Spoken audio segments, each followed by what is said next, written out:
latest edition of Honest Craft Beer Reviews. We're doing a style video. We've done several of them, and this for the month of March. We're doing stouts.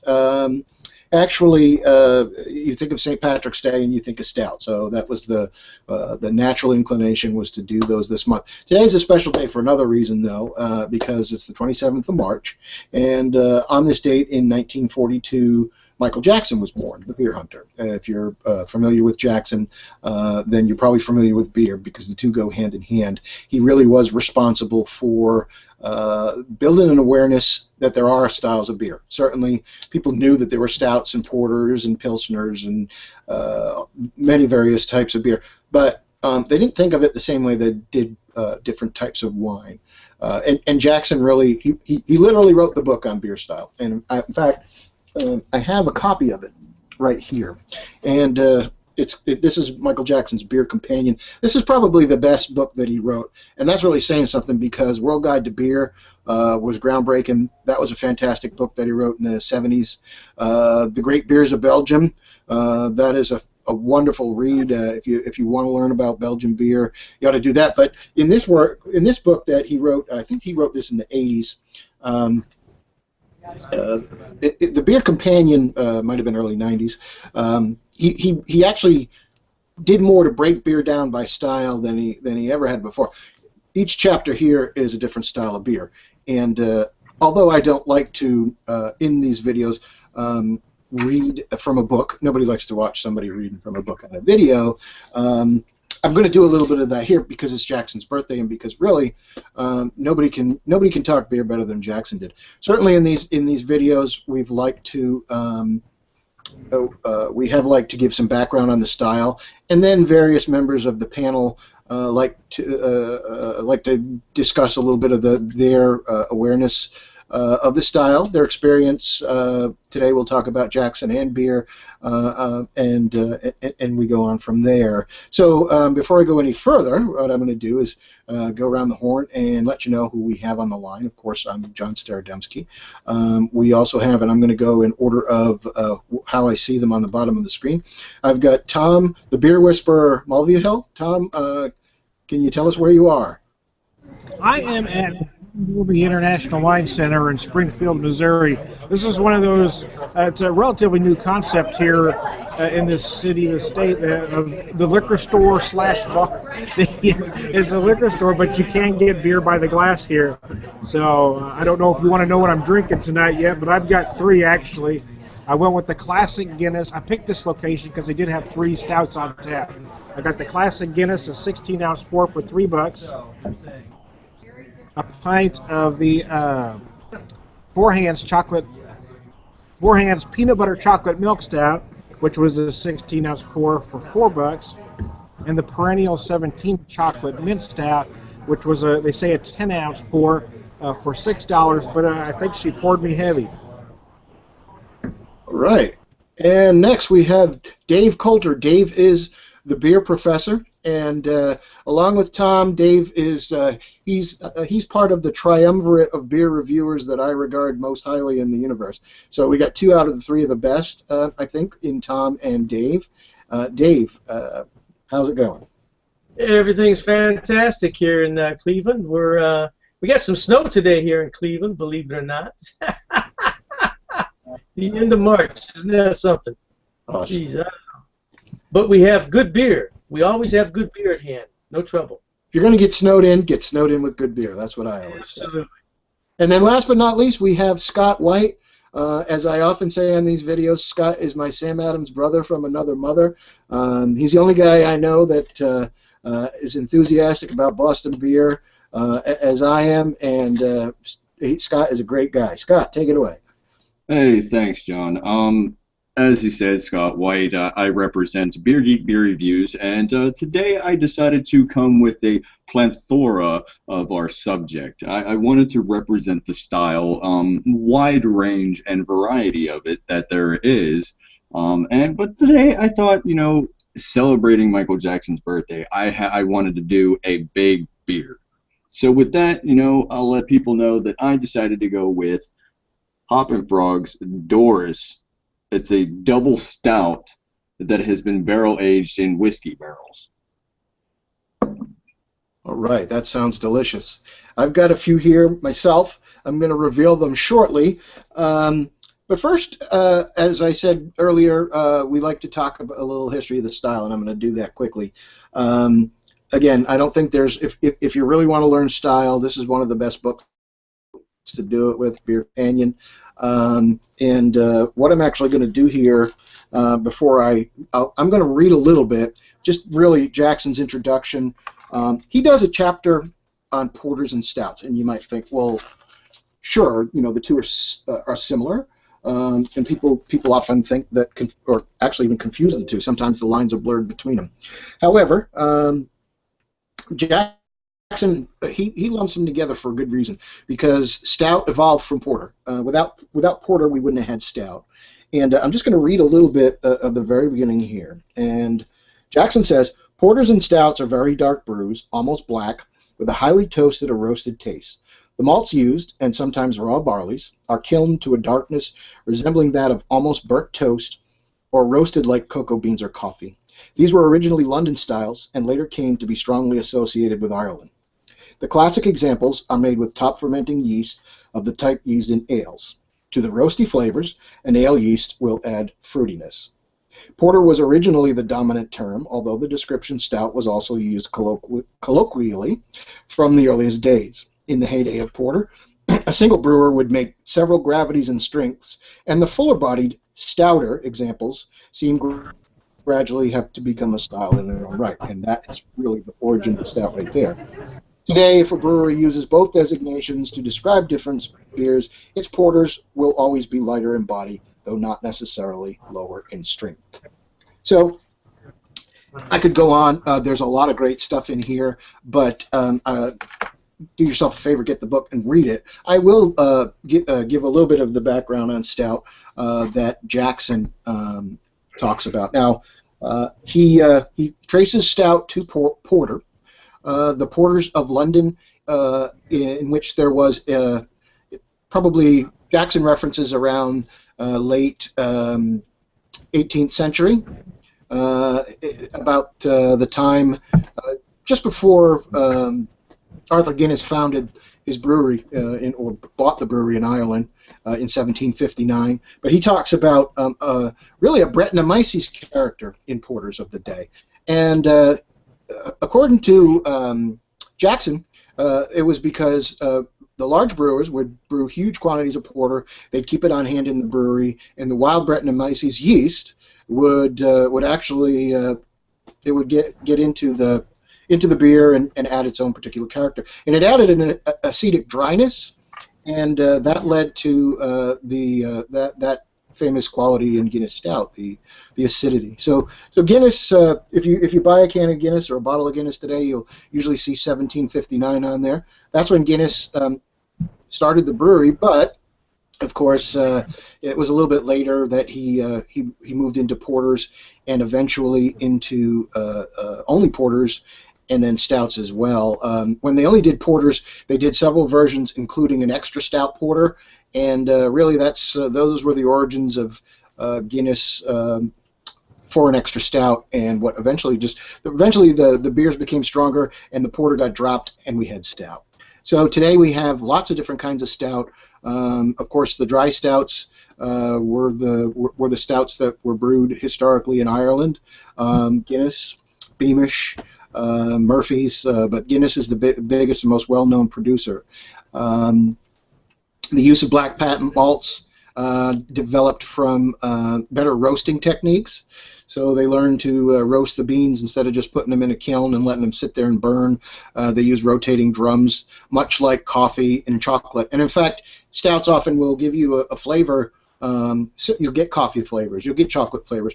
That's not coincidence. The roasting process of coffee beans, chocolate beans, and malt being very similar, it's the roasting that gives them those flavors. So in Britain, the stouts tended to be a little bit softer and sweeter, and you had sweet stout, milk stout, oyster stout, eventually imperial stout for export. And today, of course, we've got all kinds of stouts. Here in the U.S., you've got coffee stouts and stouts with just about everything, barrel-aged stouts that Scott has. I actually get started with very interesting beer.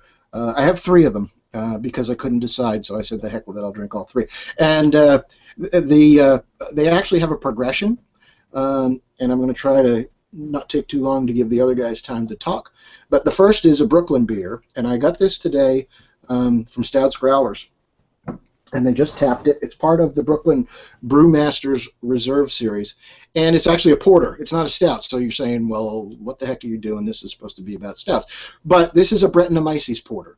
It was actually, Brooklyn did this as an experiment to replicate the old Brett porters that Jackson's talking about.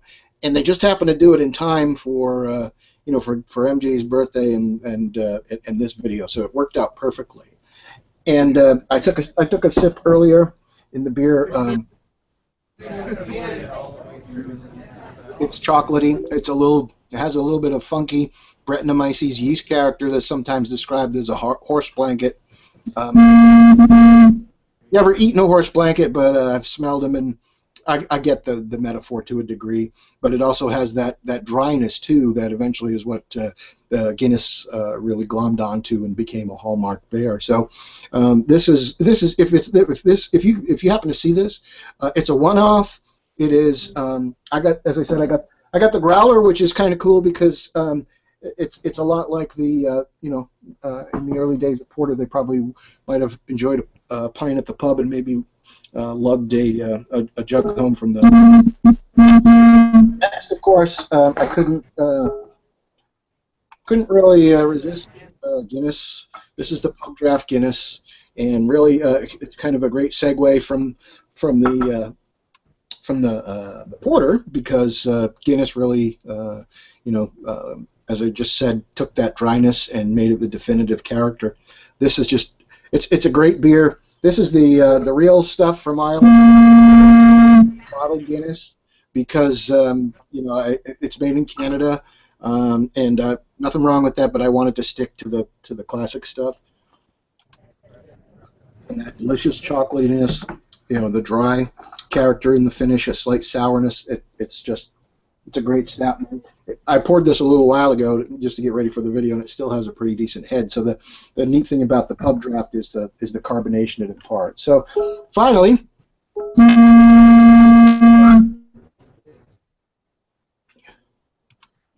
Rogue Sriracha Stout. And I was talking earlier about how stouts today are going in all different directions, and we're adding all different things to them. I think this is a beer that Jackson would have loved, and I think he would have been, fond of the concept. And really,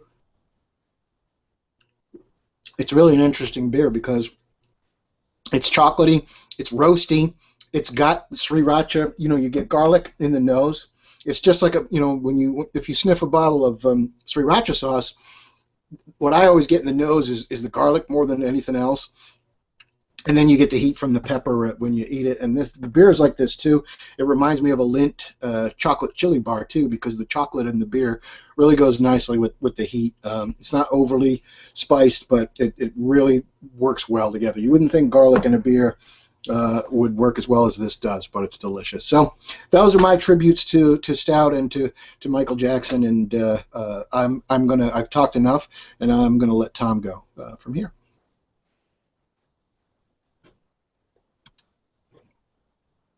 Tom's mic is off. Tom, can you hear? Here we go. Hey, can y'all hear me? Can hear you now, Tom. Alrighty, so I chose this location again because it had 3 stouts on tap, and one including the classic Guinness. I thought somebody ought to represent the classic Guinness, and I see you did as well, John. This for most of us, especially of a certain age, the Guinness Extra Stout is probably the first stout that most of us had. And you knew right then when you had that beer if you were destined for other things. And I knew the first time that I had the Extra Stout, I loved it on a 6-pack. And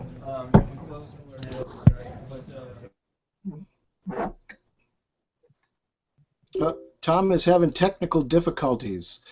While we're waiting for him to come back, let's Dave. Yeah, I can go. First, you said something about Michael Jackson's Beer Companion. This is the book. Now, I've recovered it because I treasure it so much. Now, believe it or not, the college where I work discarded this book. They discarded it, and I was just there on the right day, and I picked it up. It says copyright's 1993, by the way. 93. Okay, thanks. And I got this book back in the 1980s. I don't know how well you can see this. Actually, I didn't buy it. You can see the pages are yellow. My ex-girlfriend got it for me. That's when I first started to get into craft beer. Anyway, tonight, I got this beer. Now, John, I understand you have a can of this. Scott sent it to you. That's right. You're going to like this beer. It's 7% alcohol. Now, this has got some age on it. It was brewed September 14th of 2014. But, now I poured this beer out 20 minutes ago. It had a tan head all the way up to the top. It tastes wonderful. There's some really dark roasted malts in here. There's a coffee flavor. I mean, this beer is top notch. And it's got some age on it. It's got some age on it. It's really good. Man, I'm telling you, you're going to like this beer, John. This is a really good beer. Man. I'm excited to try it. I'm going to move it up on my list. It's a great finisher for the evening. Now, I'm not a big stout guy. I don't go to the bar, and that's not going to be the first beer that I order for the night. I'm not going to say, yeah, give me a stout. That's going to be the last beer I drink in the night because, at least for me, those flavors are so rich and strong. I just can't. They don't agree with me all night long. I just can't digest them. You know what I mean? But this beer is really good. Now I've got one more can in the fridge, so I'll have to review that. But this beer is really good. I don't think I said it's from Slippery Rock, Pennsylvania, which is not really a beer capital of brewing. You know, it's just not. Yeah, Pennsylvania is, but Slippery Rock, not too much. Not too much. So, yeah, that's about all I have to say. Michael Jackson, though, it's amazing how many people don't know about Mike. You know, just you say Michael Jackson, and they're thinking about the pop star.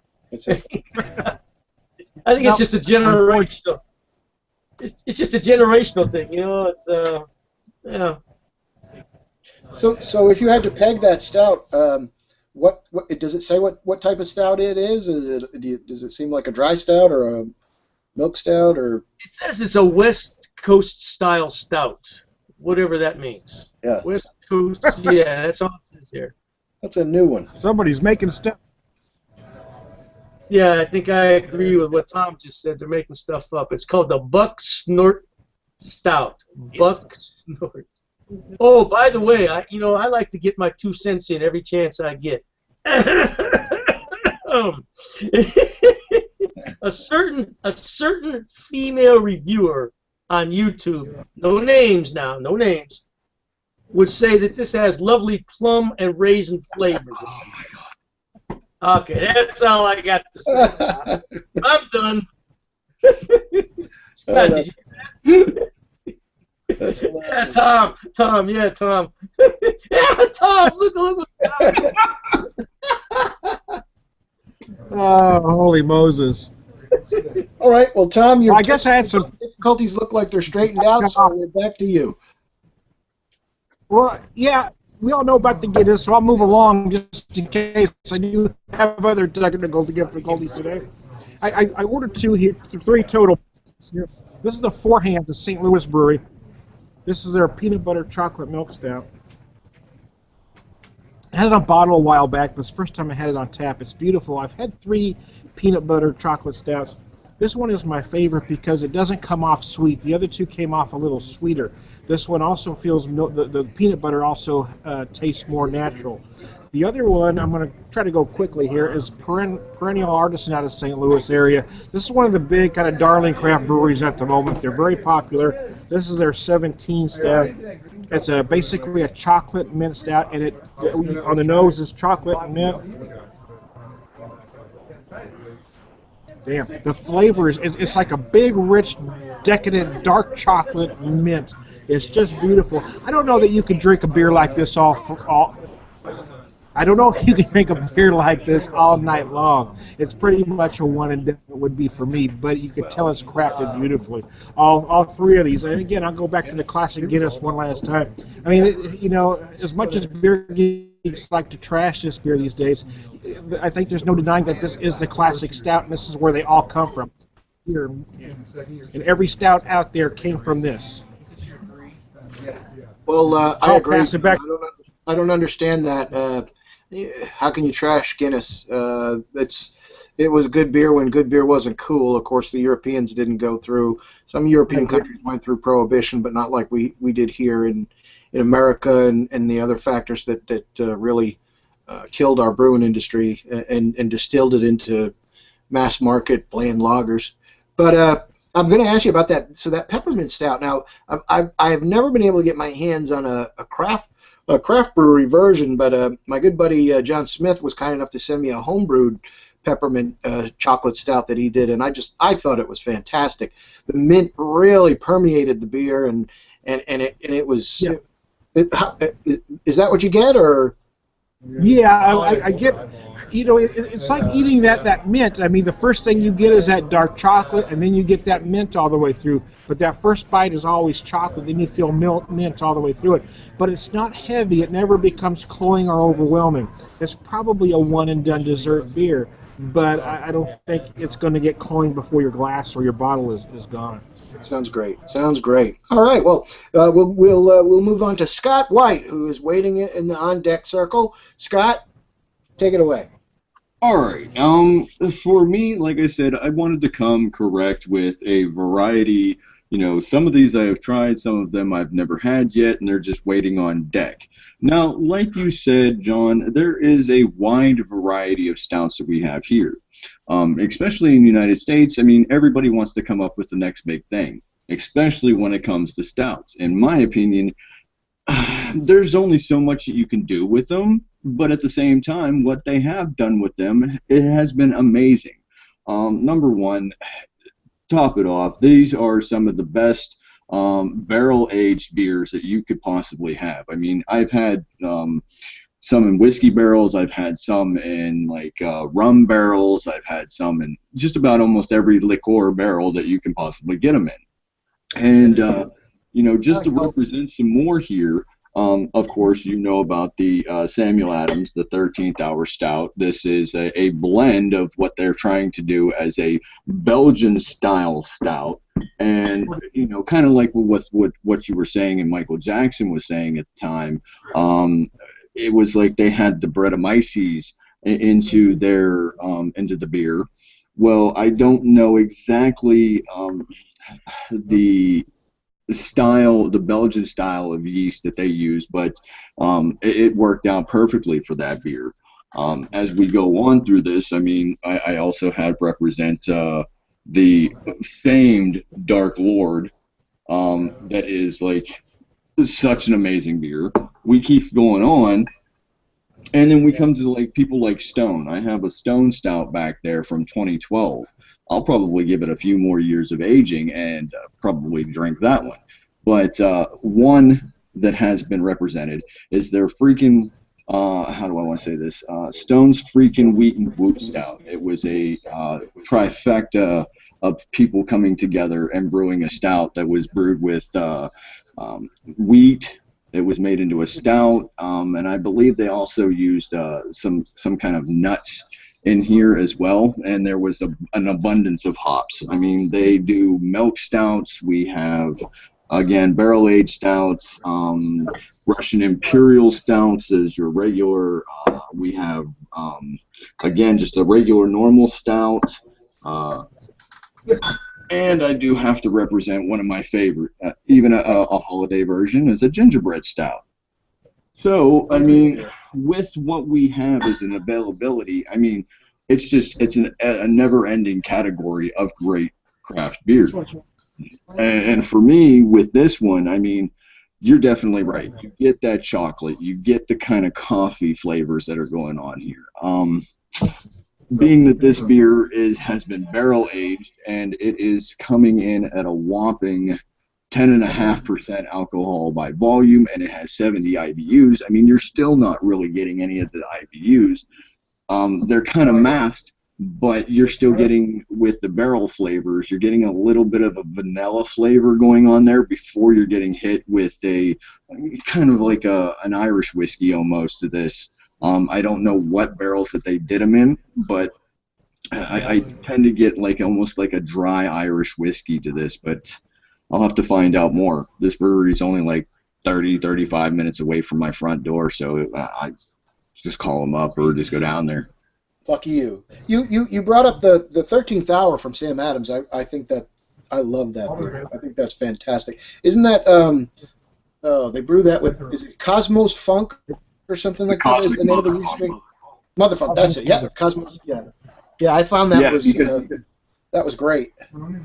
Yeah, it's two different styles of beer, come mixed into one. And the KMF on its own, which I actually had that by itself when they released a very limited quantity around the country. It was the Cosmic Motherfunk Grand Cru, and it's kind of like a Belgian sour. And then they blend it with all of their Barrel Room series. And when they did the stout version, I just thought it was fantastic. Yeah, I agree. I have a review posted to my website, but that's impressed me more than people that say that Sam Adams doesn't brew great beers need to try that one. I put that in the same same category as people that are knocking. I just don't understand it. Great beers all around. So, all right.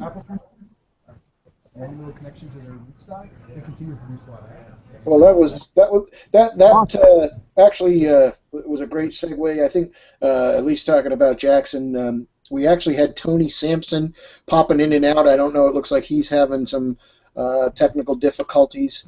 I know we talked about Jackson. And Dave brought up a great point that a lot of people today don't know Jackson. The younger generation, they think of the guy that. Well, I'll let Jackson explain the distinction.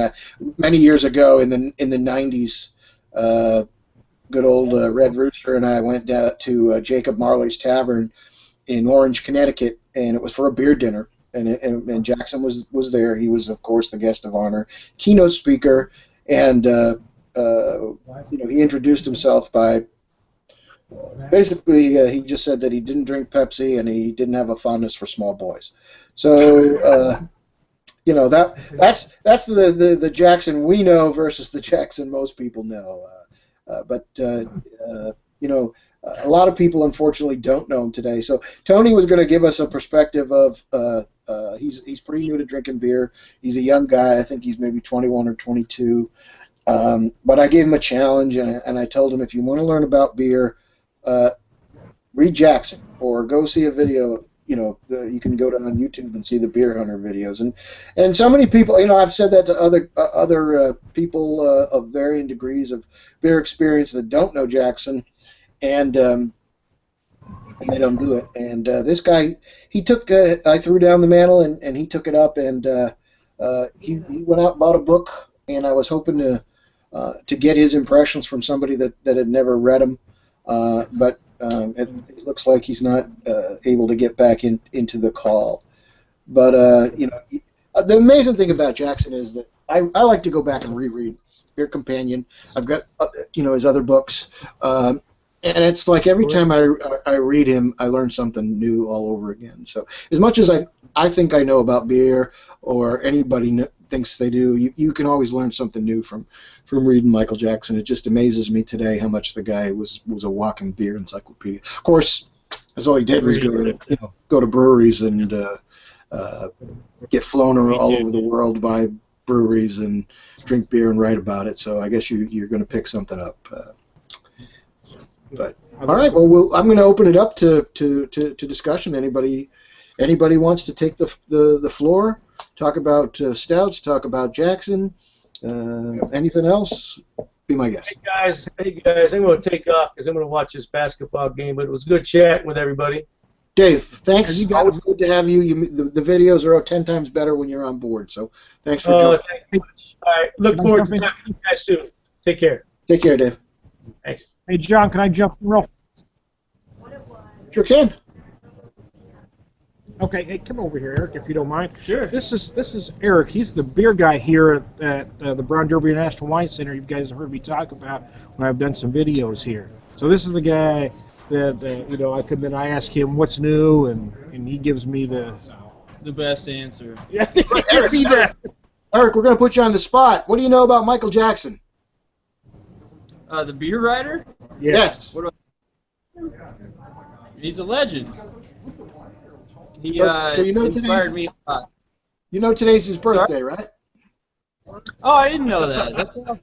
Yeah. If I could ask you, what's the one thing maybe that you've read that Jackson wrote or saw in one of his videos that stands out, or an influence he had on you? What would that be? You know, one of the things that he wrote about Sierra Nevada Celebration Ale really changed me, because I had seen that beer before and I really didn't know much about it. And I read his review on it, and it was like in the 300 best beers or one of those books. And I read the review and I went out and bought it, and I was completely blown away by the beer, and I really wouldn't have bought it otherwise. I would have eventually, but I was inspired.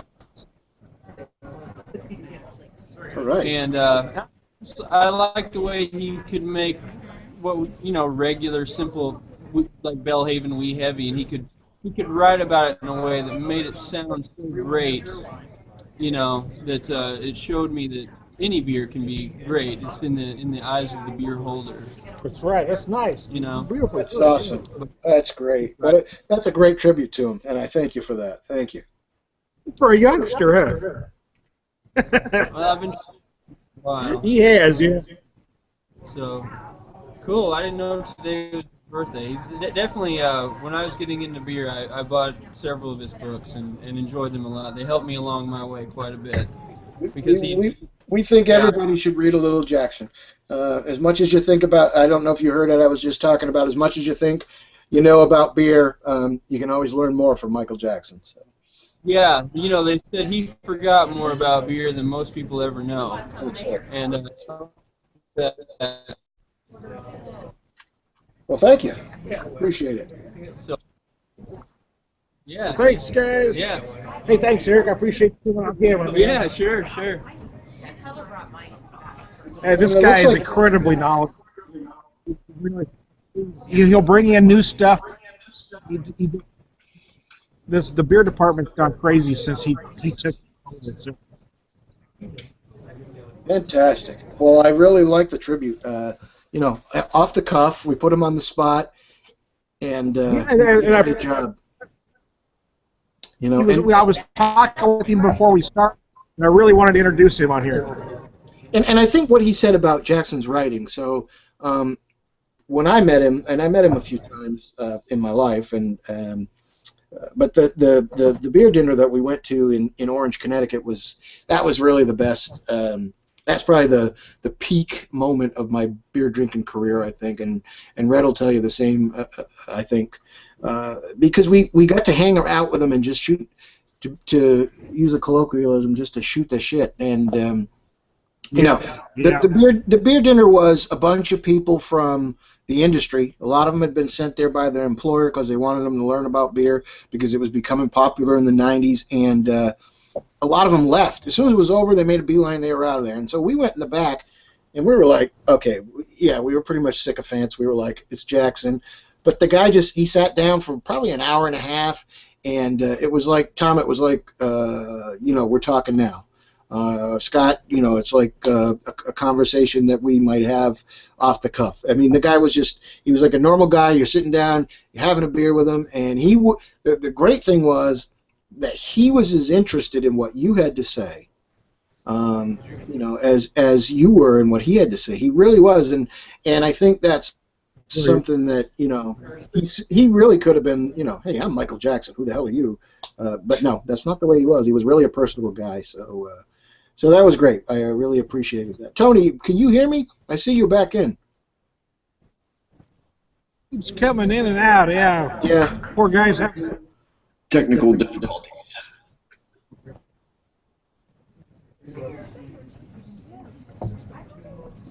No, So, I just wanted to throw it out there. I know it was everybody's probably, especially you guys, have seen this before. I believe that it's also on his the Beer Hunter movie. One of the things when I first started really getting into craft beer, and I was looking things up on, pretty much like this, what's this beer supposed to taste like? Or what's this style of beer? I mean, you would see his name plastered all over everything because he was the forefront runner in knowledge of anything that had to do with craft beer or almost beer in general. And I started watching his TV show. But the one thing that really stuck with me is that it was the cabbie. I don't know if you guys would just remember this right off rip, but it was the cabbie because he drove home with this cabbie in London, and it was just like he was like talking about beer and stuff, and the guy didn't really know who he was. It didn't seem like it at the time, and he was like, "Well, you got to try these beers." Stopped, went upstairs, got him a bunch of beer, brought it downstairs, and was like, "Here, just take it, try it out." I was like, now, see, that's what I believe that the beer industry as a community and as a whole should be like. I mean, because of the sheer fact that we're trying to share our knowledge of good and great quality craft beer. And I have no problem with saying, any one of these beers, any beers that I got, a person that hasn't had them before, here, try it.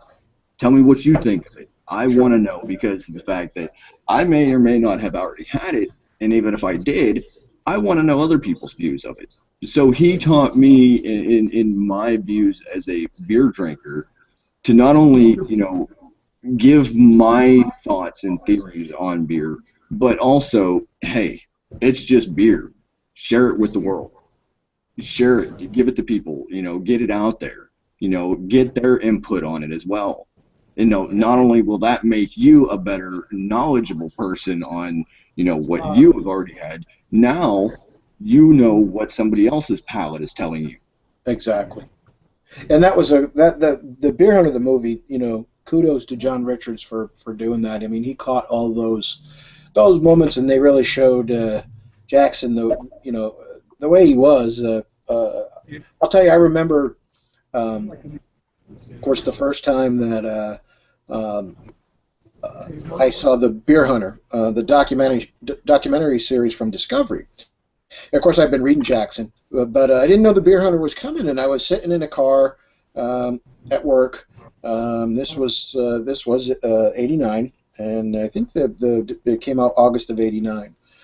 Beer Hunter series, and a buddy of mine at the time, we were sitting out and we were drinking a beer after work, and in the car, and we were having a König Pilsner, and he said, "Well, did you hear about the Beer Hunter?" I'm like, the Beer Hunter, he's like, "Yeah, the show. It's coming on Discovery Channel, and you'll have to check it out." And it didn't click. Again, I had read Jackson. I knew who Jackson was and all that, but I was like, "Yeah, I definitely have to see that." And then I think those 6 episodes they're groundbreaking. I mean, it's a shame. One of the things we asked Jackson when we talked to him was, "When are you going to do more episodes of the Beer Hunter?" And Discovery never wanted to pick it up. But anybody that hasn't seen those, man, that's such a treat. At the time, it was like enchanting the way he went around, and he did some of the 6 best brewing nations in the world. He did Germany, he did England, he did Belgium, America, the Netherlands, Czech Republic. So really great stuff. And I remember, that night when we were chatting with him, and one of the things, Scott, you'll find this interesting, but at the time, in the 90s there was a huge, you think that Sam Adams is persona non grata with some beer geeks today. Well, there were West Coast beer geeks that just hated Jim Cook and Sam Adams. And, oh, man, they were... And of course, I was there for 2 reasons. One, because I wanted to drink beer, eat. It was a beer dinner.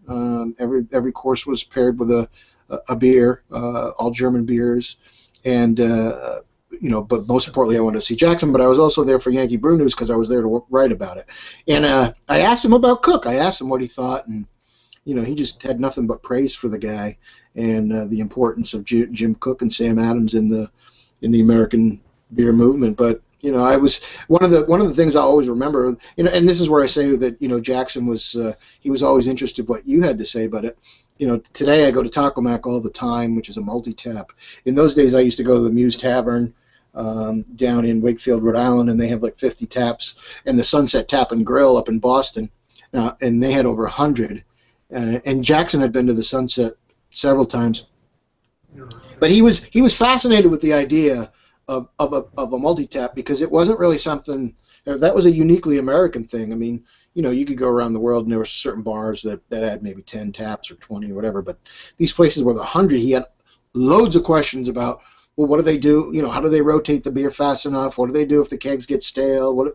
That was really the fun part because he was dissecting everything that you had to say about it, and that's how he was paying attention, and that was really cool. So.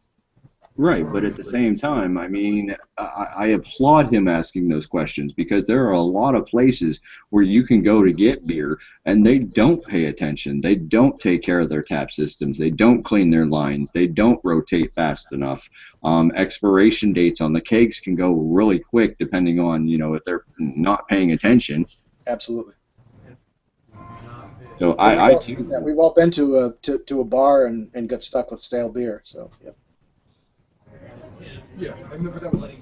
But that's another thing. I mean, I've learned that. I mean, it sounds rude, and patriots of the bar or even the restaurants that you go to now, it might sound rude to them as a customer, but if you get a beer that has off flavors, or you get one that the glass might be dirty, there's not enough carbonation in the glass, or bubbles are all sticking to the sides of the glass, as beer drinkers, we have the right to say, okay, we know what this is supposed to be like, we know how it's supposed to taste, this is not right, and start asking questions or send it back. Absolutely. And you should, especially at the prices that brewers are charging today. Right. I mean, product is bad. You should let them know. For this beer alone, I paid like $17. Hey, you better get to Tony while he's still on. Yeah, go ahead, man. Where's he at? Oh, there he goes. Belly up again. Tony, can you hear us? We seen him there for just a split second, and then he took off. Hey guys, I'm going to have to bow out of here too. It's been a great deal and it allows me to drink 3 beers at once and not look like a raging alcoholic. I think that's a beautiful thing. All right, Tom. Well, I guess we'll wrap it up. I'm going to give Tony one last chance. If he's able to stay stable long enough, then we'll get to hear what he has to say. But Tony, I see your face. Can you hear me? Well, evidently you can hear us, but we can't hear you.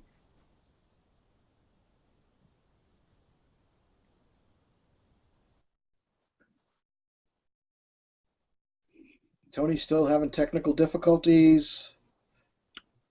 Well, at least we can see him. We can see him. We're getting closer. I think he can hear us. He's laughing.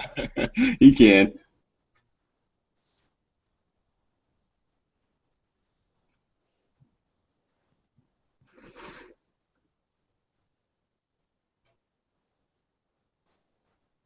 Tony.